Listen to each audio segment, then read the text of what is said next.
Borabu manie tong' mar kauntis ma Nyamira gi Bomet ywago rochruok mar arita e gwengego monya gi medruok mar kuo jamni kane gitwak e kinde ik moro e gwenge mag Manga mayudore kar chung' od bura ma Borabu.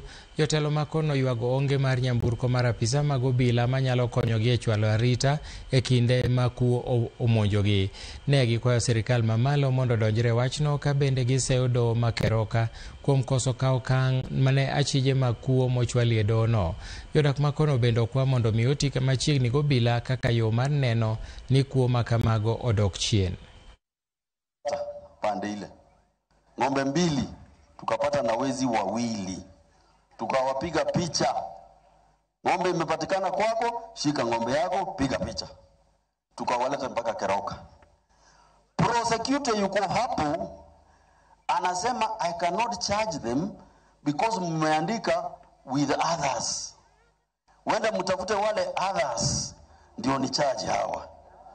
Hiyo ni haki kweli? No. The government must be responsible and be sensitive to our cries of cattle theft. The people of Borabu are crying.